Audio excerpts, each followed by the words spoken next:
La profondeur du sol, c'est primordial. C'est ça qui détermine si votre jardin va s'épanouir ou pas. Mais vous êtes-vous déjà demandé comment la bonne profondeur peut tout changer, transformant des plantes faibles et en difficulté en une croissance imparable? Et si la clé d'un jardin florissant, ce n'était pas seulement ce que vous plantez, mais aussi à quelle profondeur vous allez?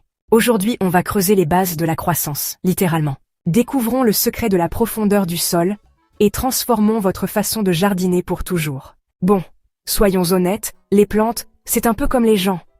Certaines ont juste besoin d'un petit coin douillet pour se détendre, tandis que d'autres ont des racines si profondes qu'elles feraient honte aux plus grands penseurs. La profondeur du sol, c'est la différence entre un paradis luxuriant et florissant et un triste désordre tout flétri. Imaginez la laitue et les radis, mais les carottes, ces gars-là ont besoin d'au moins 30 cm d'espace, à moins que vous ne vouliez qu'elles ressemblent à de petits gnomes difformes. Ensuite, il y a les gros, les arbres et les légumes à racines profondes comme les tomates, qui demandent 60 cm ou plus. Le but, c'est de donner aux plantes l'espace dont elles ont besoin pour s'étirer et siroter ces nutriments, comme dans un centre de bien-être chic. Et si vous avez des plates-bandes surélevées ou des pots, pas de souci.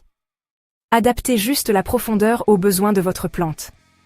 Aucune carotte ne devrait être forcée de vivre dans un appartement peu profond quand elle est destinée à un manoir. Si vous lésinez sur la profondeur du sol, vous obtiendrez des plantes faibles et fragiles qui tomberont au premier coup de vent, un peu comme cet ami qui insiste qu'il n'a pas besoin de petit déjeuner avant une grosse journée. Et n'oubliez pas le type de sol.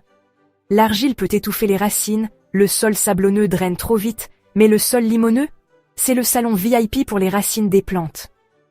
Alors, que vous cultiviez des fleurs, des légumes ou un arbre qui nous survivra tous, assurez-vous de la bonne profondeur du sol. Et vos plantes vous remercieront, probablement pas avec des mots, mais certainement avec de la croissance. Maintenant, c'est à vous. Quelle est la plante la plus difficile que vous ayez jamais essayé de cultiver? Laissez un commentaire, et parlons terre, littéralement. Si vous n'êtes pas encore abonné, allez-y et cliquez sur ce bouton, votre jardin vous remerciera.